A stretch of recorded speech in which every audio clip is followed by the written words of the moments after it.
Opinions expressed are those of the program host and guest and not WSTU.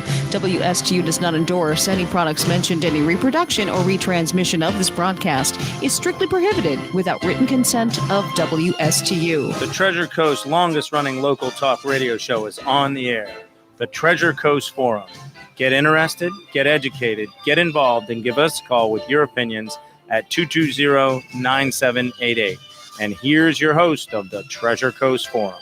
Hello, everybody, and hope you're having a wonderful Thursday evening. My name is John Simpson. I am the host today of WSTU 1450, Martin County's heritage station of the Treasure Coast Forum, and we're back with No. Hey, it is Yo Queen, No, also known as Noyana Pierre-Lewis, and I am back from my hiatus. And after John goes, I have so much to tell everybody about what has happened. Okay. So, while I was gone, we all know that I was a part of my school's play, You're a Good Man, Charlie Brown. I played Linus Van Pelt, the boy who has an addiction to his blanket and sucking his thumb at 5 years old. So I will tell you right now, I was the star of the show. No, I'm just kidding. But it was such a good experience because I got to like flounder around on stage and act like a child and have it be appropriate within the setting of performing. And rehearsals took place every Tuesday, Wednesday, and Thursday every single week since after we left. And this weekend was our last show, so yeah. How'd it go? Well, I also has been going through it with like IB, figuring out where I want to be, questioning life, asking lots and lots of questions, as I always do. And you know, I also had a lot of crazy moments in between like rehearsals and stuff. Like, don't tell anybody, but we would go on like crazy adventures on like car rides and stuff. And we'd be like around town, like maybe in downtown Stewart, like just being the main characters that we are with like the rest of the cast as well. A lot of interesting stuff. And I also went to this youth group at the time called Life Quest. Shout out to Life Quest because I told them I was gonna talk about them. But yeah, they provided a really good time. I got to be on the worship team, sing a little bit. That was nice. Too bad I can't be there, but it's fine. And that's about it. Yeah. That sounds like fun. Yeah. But I have to be honest, I really did miss the radio show. I talked about it like almost every day. We were like, I have a radio show. Well, we talked about you every week. Were your ears burning? Oh my goodness, that's crazy. I guess they were. Yeah, sure. We said No is a no-show. Oh. But I'm in a show. Oh, how funny. Yeah. But that's all right. We all knew it was for a good cause. I'm here for the rest of the time. Did tell the listeners that they had a chance to go and see you on the play. We certainly gave a lot of airtime for that. Aww. So sure. But also, I have some good news in relation to youth and government. I forgot to tell both of you guys this, but this past or last week actually, I found out that I'm senior justice. I was appointed to become senior justice, which means me so you're like part of the Justice League right now. Yes, well, I already was because I was an associate justice, but now I got promoted. Okay, you're senior. Yeah. And my friend Kyle Ramos, you know Kyle. Yeah. He's chief justice, which means Treasure Coast gets to run the whole entire judicial program for youth and government. So we are in power. Nice. Yes. So next year, you guys will be in Tallahassee then, right? Hopefully. If all this... Very likely. I hope so. Yeah. I would love, because this year we had our state assembly all online. All virtual, as last year. Yeah. Well, you know, yesterday was a kind of a seminal day, very important. You will be telling your kids what took place at about 6:34 Eastern Time on May the 5th. Right. And that was a successful launch and landing of the brand new SN-15 vehicle. And that was huge. And so I've got a little piece of, whoops, just unplugged myself. I've got a little piece of audio for, I hope it's audio, but it's a video. So hopefully there's audio there too. But this is at the point where it's attempting to do the landing. So this is something that and we have ignition. Starship heading back to the landing zone.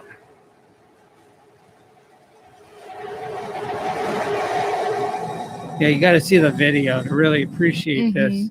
So there was they used 2 of the 3 Raptor engines to slow it down. So what this vehicle does, it launches vertically like most rockets, pointy end up, flamey end down. Wow. You know, and then it goes, this particular vehicle goes about as high as an airliner in about 4 minutes. It gets there. And this is actually, they actually use a very slow ascent. They have the 3 engines firing, but at the lowest throttle. In fact, to slow down, they reduce it from 3 to 2 to 1 engine, and then they turn that one off. And then it belly flops and it falls back to Earth like a skydiver to slow itself down. And that vehicle actually slows down because of the sheer mass of the vehicle and the thickness of the atmosphere slows it down enough so that they can come back not at extreme speed, right? Wow. And moments before it hits the ground, they fire the engines. In this case, they'll fire 3 engines, and then they use special thrusters and they rotate the vehicle from a belly flap to vertical again. And then it's a tail down maneuver. And then in this case, they used 2 of the 3 engines. And it was really interesting. If you see the video, they kind of cross each other. You see the flames, and that was gimbaling so that they could balance out the falling motion and make sure it came back totally vertical. And it came back exactly where it was supposed to on the landing pad. So, oh my goodness, which was just meters away from the launch pad. So it was pretty cool. No, you see the launch pad in the Wow. foreground, the landing pad in the background, and it went up into the sky, came back. So what that means is there's a 100% reusable rocket. So this is kind of like a gas and go type of vehicle, which is the way they kind of sold the space shuttle back in the 70s when that vehicle was first developed. And they've said, well, basically it'll just be like a big truck transport to low Earth orbit. Well, it turned out that it was a 5-month turnaround. It was a lot of refurbishing they had to do, and it was extremely intensive for man hours and expense. So space shuttle never lived up to the realization of what they wanted it to be. Whereas this vehicle, there's nothing expendable. It goes up, and this is going to be part of a larger rocket, which will also come back. And it is so this will actually stand taller than the Saturn V rocket, and it'll take just an incredible amount of mass to orbit, and it'll be able to go to the moon and Mars. So huge, huge, huge. Wow. Yeah. You see, that's the funny thing, because right now in my math class, we're doing statistical analysis. Yeah. And I am struggling. Mhm. So I am only imagining the amount of science in math combined, Right. along with like resources and Right. just in order to, it's literally unfathomable. Like, that's crazy. The math is nuts because never before they deliberately tried to bring an entire vehicle back. So here's the thing. It has fuel on board, and you're burning that fuel. That means the weight of the vehicle is changing every moment you're burning fuel. And so all that has to be calculated, because when you, how much thrust you give those engines has to balance out the falling weight. And that changes depending upon how much fuel you're burning. And so the dynamic is constantly changing, and the computer has to work an incredible program Yeah. to make it all happen. And it just worked perfectly yesterday. So it was really neat to watch. Aw. And then when the thing landed, there was a little bit of and I still haven't gotten the report yet exactly what happened, but the thing works with methane. Mm. What can go wrong? Interesting. Interesting. So the one of the vehicles, one of the earlier test vehicles, came and landed a little bit. It was a soft landing, but it wasn't a successful soft landing in the sense that it came down rather hard on the landing legs and crushed the landing legs. Mhm. And then it had to do with the earlier design of those engines. So instead of sitting on the landing legs, it was sitting on the skirt. It was leaking fuel. It ended up blowing up about 9 minutes after it landed. But it Aw. did land. Yeah. So they showed they could do it, kind Yeah. of, sort of. Yeah. But you have to do it and have it survive. Yeah. And Yeah. so that's what yesterday was all about. So upgraded the engines, and they have to solve the problem of the little fire at the bottom. Aw. There was a little fire, but the Aw. fire went out after about 20 minutes. Then they vented the rocket. So there's some issues they have to, but that's what this is SN. These are all these are all test vehicles. They are to test the concept, and they're working out the. But the unique thing is, as a world populace, we're watching this happen in real time. Mhm. It used to be that all the rocket developers would spend years developing all the various iterations of their vehicles, and nobody in the public would see the iteration process. They would only see the final result, you know. Wasn't this because like the whole entire thing with the Russians at the time? Well, it was Or like it was some of it Yeah. was that, Yeah. but it was also I think some of the manufacturers are just there's a little bit of pride involved in, you know, and you know, so Elon Musk, his whole belief system is test, break, repair, learn, test, break, repair, learn. So by breaking things, you figure out what goes wrong, and you can fix it faster. So the iterations are much quicker than if you just test, look at all the different ramifications, try not to make things break. But you have to know things that you don't know before. So by testing, allowing things to break, you figure out, okay, can't do it that way, to find another way. So his approach is far more aggressive than what the other rocket developers have done historically. Interesting. And so they used to do all their work really kind of in secret, and because they really don't want to, you know, promote their failures. But Elon Musk looks at failures as just an opportunity to learn more, to do better next time. Yeah.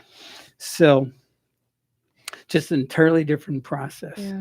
But a good lesson that we should Yeah. always be reminded of. Yes. Mhm. Yeah. I think good life lessons. Yes, indeed. So, Anyways, John, so that was yesterday. Cinco de Mayo. Yeah, it Yeah. was. Yeah. Anyways, continue. And what was the day before? May the 4th be with you. Very good. Yes. No.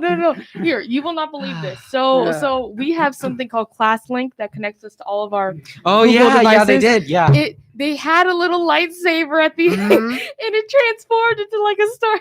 Oh man. I was the only person in my It was the class Death who had Star, that. Yeah. Yeah. I don't watch Star Wars. I don't even know. It was just some Star Wars themed thing. Anyways, continue. Okay.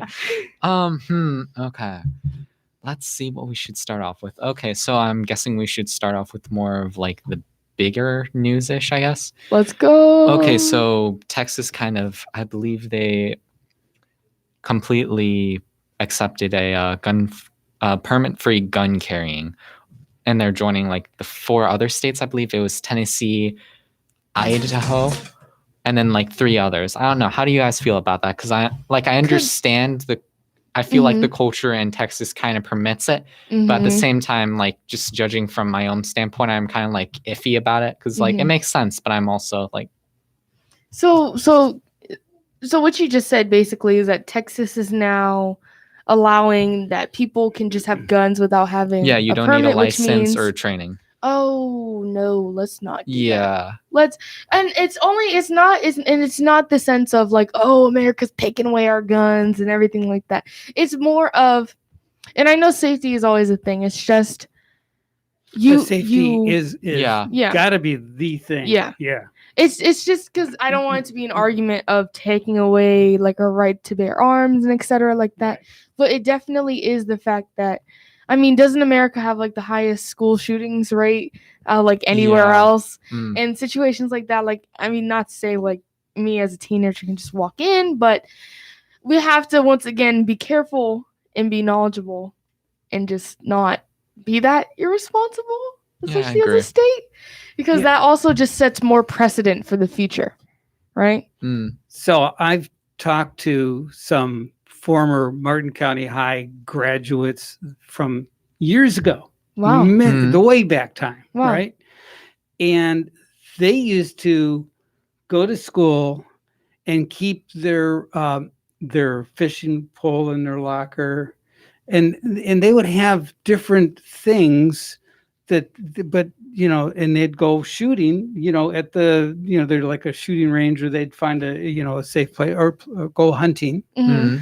And but it was never thought of it other than kids to getting ready to do after school activities. Yeah. Perfectly legitimate. And That's funny because you're not. it's funny how our culture has changed and morphed. The very same activities which were benign and healthy outdoor activities are now a problem. I think back in the day, they also had like the NRI was very good about like doing like gun training classes and safety and all that. So I also feel like that was a part of it too. Well, the funniest thing is that you're actually not one of the first people to tell me that, interestingly enough, because I think it was last year during because our school does lockdowns and things like that. My Spanish teacher used to say how kids back when she was in New York, because she's from New York, she said they would just laugh during the lockdowns. They would take it as a joke. They'd be like, nobody would ever do something like this. And now whenever we actually have a lockdown, it is dead silent. Like it is silence because we understand that this could be a reality, and my dad also used to say, like, back when he was in high school, nobody would ever even dare actually try to shoot up a school. So I just, the change is crazy. And I don't know if it's a lack of respect for authority or mental health issues or a combination of both, but things have changed. Yeah. Without a doubt. Hopefully things will change again before the better. Exactly right. All right. But that's my take on that. Okay. Yes, let's just have it playing nicely in the background. That nice ambience. Yes. Go ahead. No, it's really good music though. Yeah. Really? Yeah, it is. You ever try lo-fi? Never mind. I did, but I'm like, continue. It's good, but okay. Oh, you're all we good. We can get an entire conversation about music later, I guess. Okay. Well, starting off next, more on our own kind of political system. DeSantis has kind of made, I believe it was enacted like maybe a couple of days ago or such. It was a bill on voting and mask mandate. Mask mandate, I believe it's not mandated by the state anymore to wear a mask anymore. Correct. And the other part of it was more restriction. Although people are still encouraged to follow the CDC guidelines, it's just the state's not going to get involved in everybody's day-to-day business. And then the other part of the bill was kind of more restriction on voter. It was more restricting on voter ID with voting by mail, creating limits on like who can return and pick up voter ballots, and kind of banning private funding for elections. So that first thing that you mentioned, because I've heard like tiny bits of pieces of information during school where teachers would be like, yeah, next year like we don't have to wear masks for the next school year. And everybody's like, what? Like, this is kind of a strange reality. And I actually went up and around, asked a whole bunch of teachers, people, and they had any knowledge about it. And they're like, because when I looked on the internet, I just had like one article was just like right here. It says Florida Education Commissioner tells schools to make masks optional for 2021-22 school year. But again, not reliable resources. So but that is apparently going to actually be a possibility for the future. Sure. And one thing that I did like to mention is that, so I think this is coming to be obviously because of the COVID vaccine, correct? And how it's now out. The one thing that I'd like to understand or try to process is that, am I right in thinking that the COVID vaccine is not the cure for COVID? Yeah, I agree, because I believe you still could technically get infected. And even then, like personally, I don't like taking that risk because I know some people aren't going to take it. And then if it spreads again, I'm just like... Yeah. And like I said, I am not discouraging the anybody getting your body, do whatever you want. It's okay. But it's just, I feel like we need to understand that the vaccine is not like the end all be all of COVID. No, but so here's some follow the science. All right. The science is that it is with the Moderna and the Pfizer vaccines. If you receive those vaccines, 90% likelihood that even if you're exposed to the virus, that you will not pass it on. 90%. Okay. That's the science. Okay.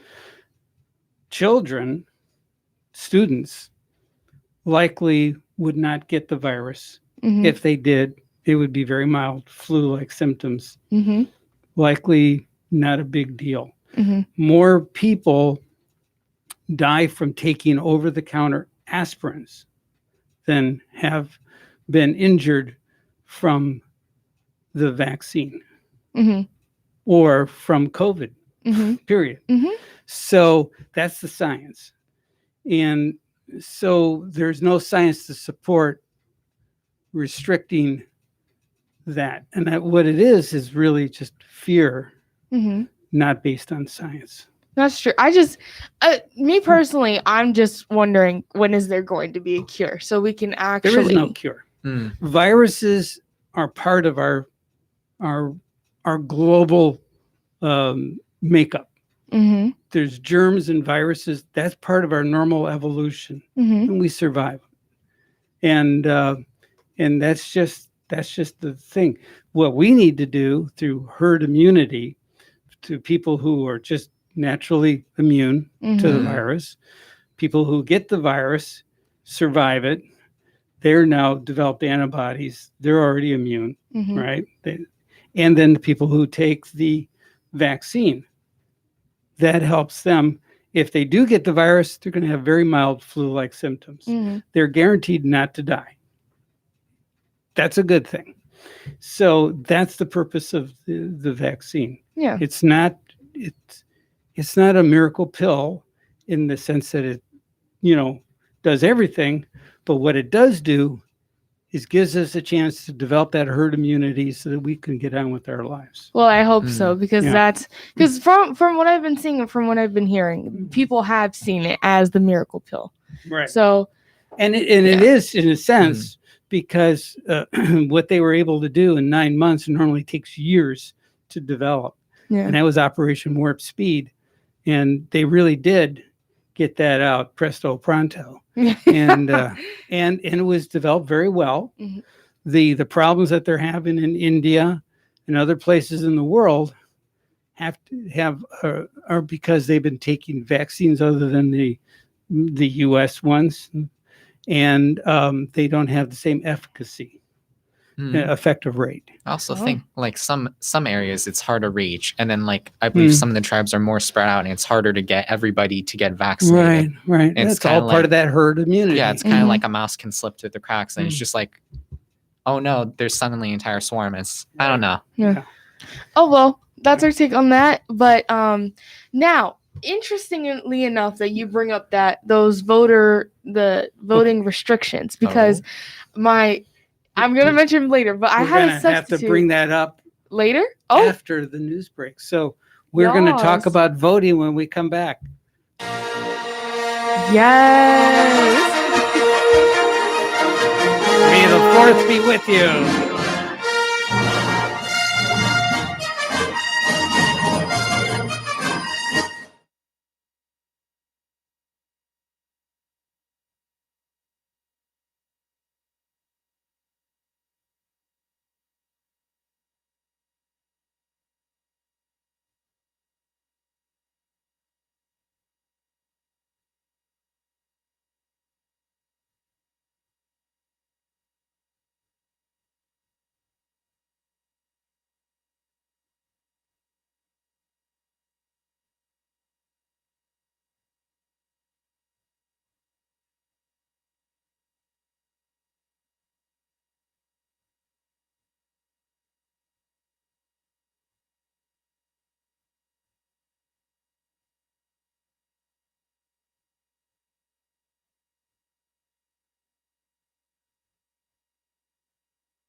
Stand by. We'll be on the air soon.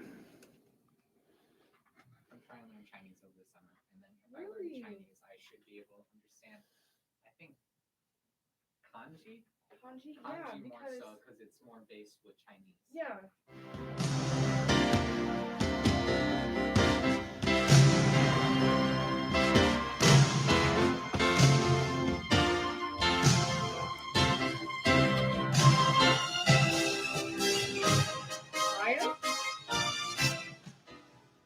Hiya, and we are back. John is here, and I'm back here. too. And we've got a caller on the line. Oh, we do. Let's see who it is. Hello, caller. Hello. Hey, hi there. Hey, welcome back. Welcome back, Charlie Brown. Oh my goodness, is that Mr. Bob? Yeah, it's Okay. Mr. Bob. Hey, so our caller on line 2, just stand by. I can't take your call right now. But Oh, Mr. Bob, how have you been? Hey, how's your off Broadway going? Oh my goodness, it was so well. Yesterday, I had a teacher run up to me and be like, "Oh my goodness, your line is from Charlie Brown. Oh, I just wanted to tell you, you did so well. I'm like starstruck." And I was like, "Oh my goodness, thank you so much." It was in the middle of math class, so I was like, "Oh." Oh, It okay. was So so you're not going sweet. to be a lawyer. You're going to be an actress now. Oh, please, no. I'd take law any day. Please. Okay. I think you should be an actress. I think you'd be great at that. I missed you. Oh, thank you. I spent every day talking about this radio show, and you and all the other callers. I absolutely enjoy it. So Callers. it's good to be back. I've been doing this for 17 and a half years. What do you mean caller? yeah, we have other callers. Yeah. I'm an unpaid. Anyways, I had a great day yesterday. Oh, Okay. that's good to hear. My brother-in-law is cancer free. Oh, That's good. Hallelujah.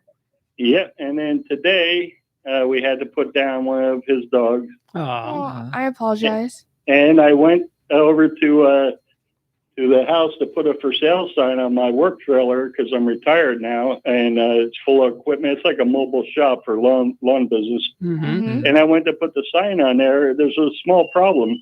when I got there, my trailer wasn't there. No, Ah, no, they stole it from you? Yes, they did. Oh, I'm so sorry. Oh, my well, goodness. this is nothing you can cry about. We're just happy that my brother-in-law is doing good and everything else. Oh, wow, you have such a good lens on things. Yeah. Well, and you got insurance, right? Yeah.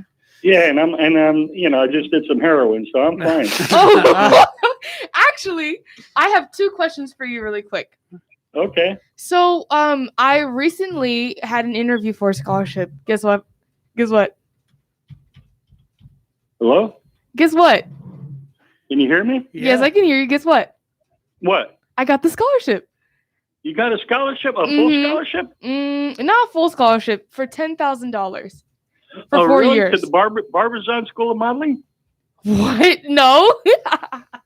No. Well, but that's good news. I'm sure your parents are happy. That's they- $10,000 back in their pocket. Right. But I asked the interviewers before I found out the news a question, and I only got 2 answers, and one of the answers wasn't really an answer, and the rest of the interviewers couldn't really give me an answer. So I was like, okay, I run around my whole entire school asking people this question, so I'd like to ask you. So I asked them, what does true success look like?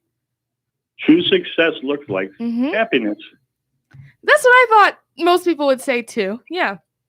Yeah, it's not all money. It's not everything. It's happiness and then health and family. Oh, that's a beautiful answer. That is a beautiful answer. And I know. I should. If I was a woman, that would be a great answer on if I was Miss America. Huh? Oh yes, that would steal all right. the hearts of the audience. Okay, guys, I'm and not don't going to forget hug your day back. And don't forget- Great to hear you. Bob, Aw. don't forget, it's also world peace if you're going to be Miss America. You have to always wish for world Oh, that's peace. true. Yes. That's true. Yeah. Well, it's global peace. Now Yeah, we have yeah. no borders. That's Global peace. All right, Bob, we got another Thank caller you. coming in. Bye. All right, guys, have fun. Bye. Okay, you're on the air. Hello. Hi, I have a question for. Hi. Yeah, turn off your radio.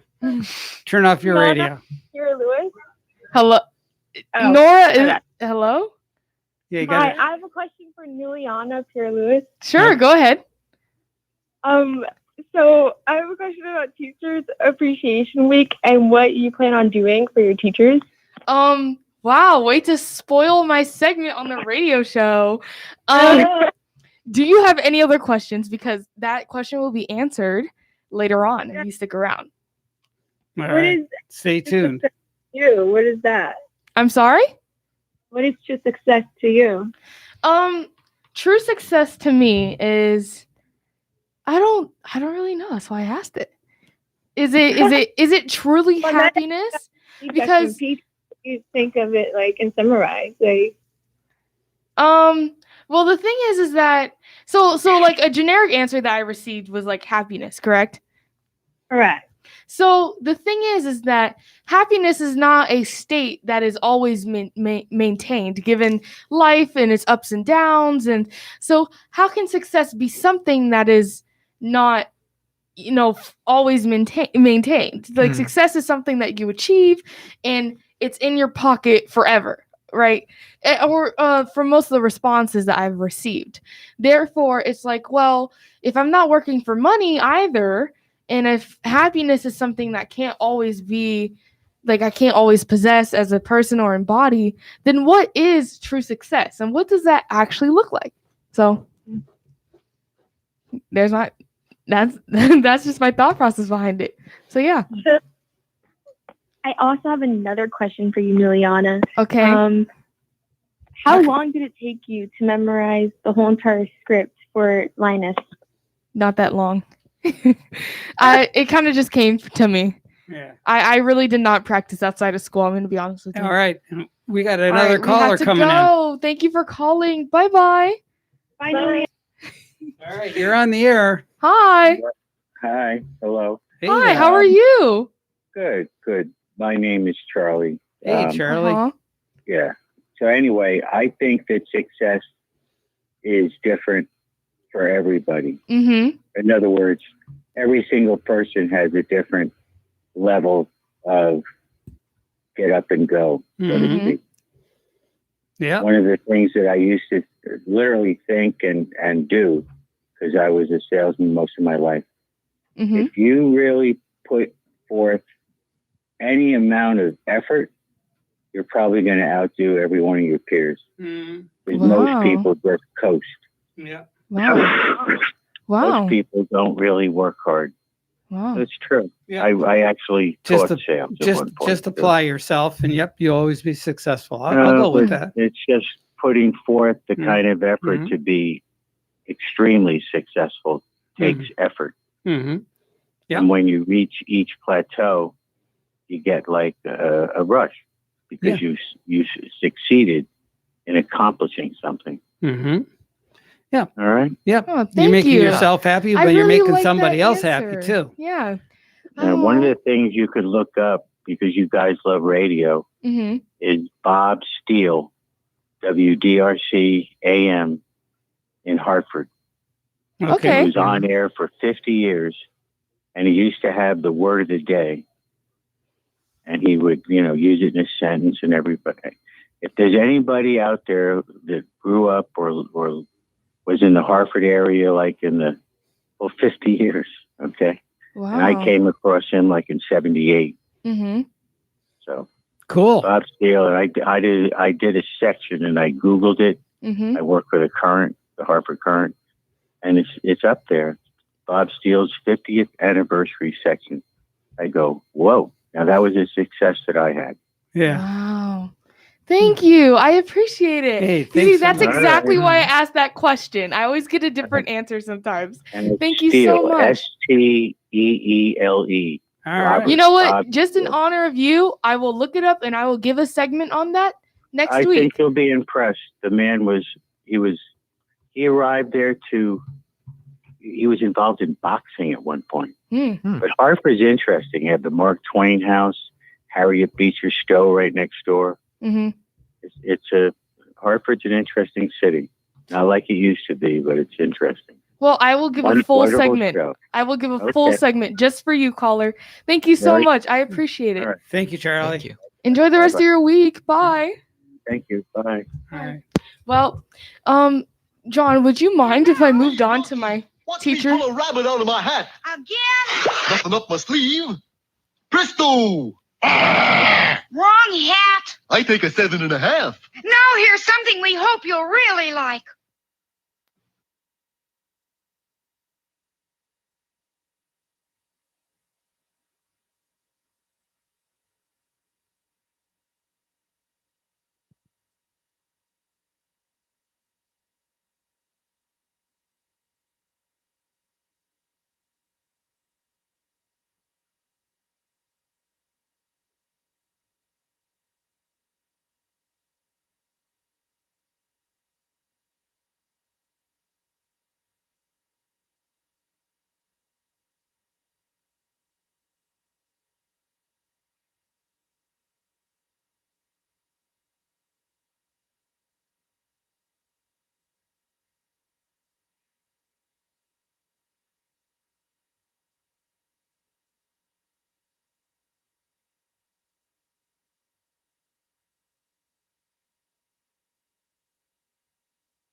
Hello, and we're back from a break. Nona, would you like to take it away with your segment? Yes, I would. So sorry, everybody who tuned in. We are not going to talk about that new voters thing that passed that I don't even know about. Oh yeah, well, you'd have to know about it before you can talk about it. Right? Yeah, but John we were gonna get into it. But actually, I'd like to do something to finish off with in relation to Teachers Appreciation Week, since this week is Teacher Appreciation Week, and I've never really gotten anything for any of my teachers over the years because I just don't have money ?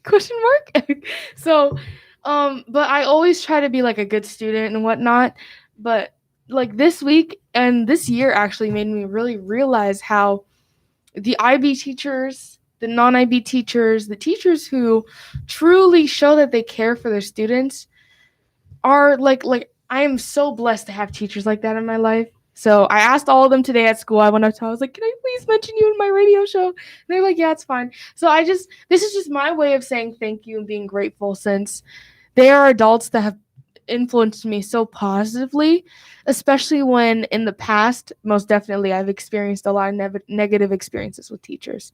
So just a little bit of history.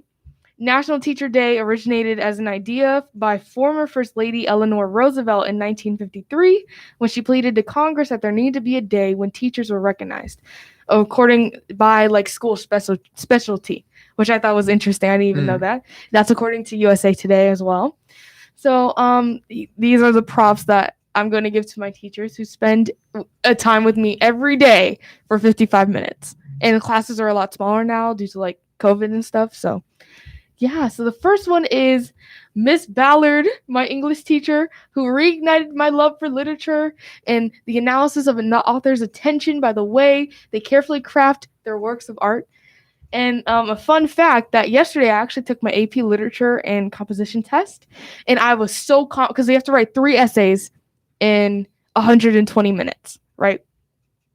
So 40 oh, wait. Maybe, I don't know. That math did not add up.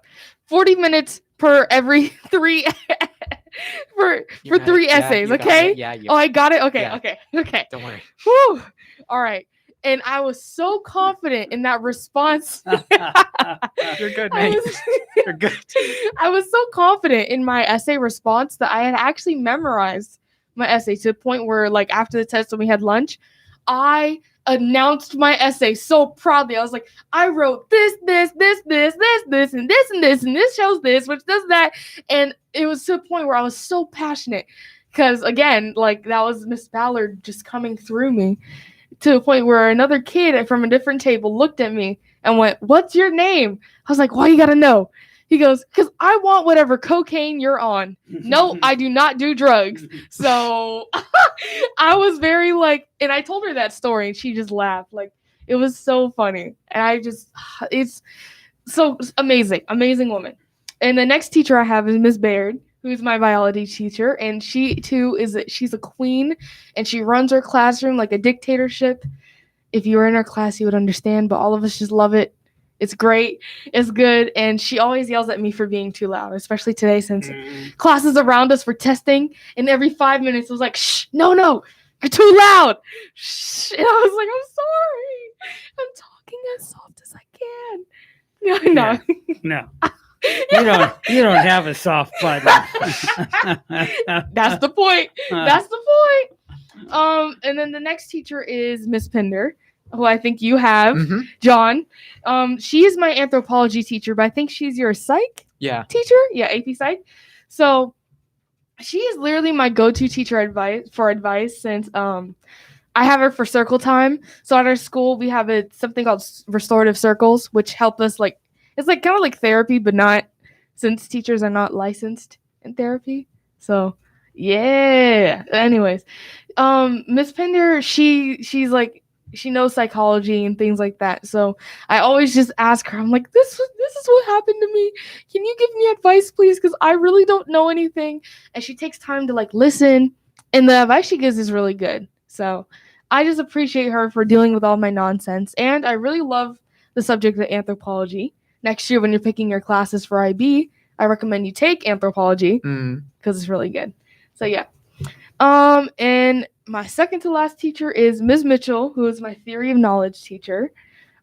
She's really kind, very kind, and she likes to take initiative when it comes to her students, to a point where I've never seen like a teacher like actually sit down and be like, "Oh my goodness, like are you okay?" Because fun fact, I have a huge fear of dogs. I'm really scared of them. I've always been like attacked by dogs. I don't know why, just very scary. So, she adopted 2 dogs and brought them into her classroom, and I freaked. I was like, oh no. So she put me into like this separate room, or like this place where I was like by myself. I was just chilling, and she came over. She's like, "Are you all right? I didn't mean to bring in the dogs. I would have never brought the dogs if I knew that you were scared of them." I was like, "No, Miss Mitchell, no. Like, it's not like that. I'm just scared. It's fine." That was just so kind, and I was like, "Wow, like no teacher has ever been that considerate before." So, my second to last teacher is Miss Rogers, who is new to Southwark. Well, she grew up in this area, but like she's new working here in this area. And she is by far the best music teacher I have ever had in such a long time, because she also reignited my music and like my passion for just the arts. She just makes choir such a beautiful place. I'm sorry, you're not in choir, so you wouldn't know. It's so much fun. It's amazing. Running joke. It's an acquired knowledge. Oh God. Tisk. Oh God. Great. And the last teacher that I want to give props to was my substitute teacher, who I had today, who gave me such an enlightening conversation. His name was Mr. Trumbull? I don't know. Mr. T. He was just very kind, and I most likely will never see him again because he's a substitute teacher, and that makes me very sad, because I wish he kind of was a teacher, because he just offers such good conversation. And that's what I live for. I live for dialogue. I like communication. I think it's very nice. So all the best to him and wherever he wishes to go. But yeah. But circling back to that $1 million question of what does true success look like, I'd like to read some of the responses that I got really quickly as well. So I'd like to hear your reactions to them as well. So the first one is genuine happiness. The next one is being content with what you have gotten so far. Because if you were to die in that instant moment, would you be okay with where you are, who you are, and would you be proud of all that you've done in order to get to that point? So, what do you think? I completely agree, honestly. Nice. From Kyle Ramos, the president. Amazing. What he said was doing what makes you happy. We have a caller on the line. Oh, we do. Mhm. Really quickly. While you're talking about me, I think I just wanted to call up and say, young lady, I think anything you pursue, you'll be successful. And I know you want to be a lawyer, but you'd make one heck of a salesperson. Aww. Well, you love life. Yeah. Aww, And thank you. I used to, like I said, I was a sales manager. I ran health clubs. I did a lot of things. But if you love your customers to death, they'll keep coming back to you. Aw, And I have friends in the Jensen Beach area that I serve as an account executive, and they're my friends. And I've been retired since I was 58. Wow. And I'm an old man. Wow. So God bless you. And I Aw. think you're fantastic. Thank you. Thank you for All calling right. again. That means everything to me. I hope you call next week. You have to learn to be more demonstrative. Oh. And you got to look that word up. You know, I will. You really hold yourself back. Thank you. Take care. Listen next week. I will have my segment for you. I will. I promise. PLWD, DIC or DRC. I think it's one of the two. It's fine. I will find it. I will find yeah. it. He was famous. Okay. Bye. He died at almost 100. All right. Bye-bye. Bye. All right. Bye-bye. Oh, and okay, so really quick, since we don't have that much time left, the funniest response I received is that true success looks like communism. Nice. The last one of them is achieving your goals, happiness, overall impact that made other people's lives easier than harder, and accomplish goals that are set. Achieving your goals and doing what makes you happy and getting paid for it. That is what the $1 million Kyle Ramos said. And those are all the responses that I received today for that $1 million question. If you have an answer, call me next week. I will have your segment, Mr. Charlie. I got you. Have a blessed Thursday, and we will see you later. Bye. Say bye, John. Bye. Bye. Bye.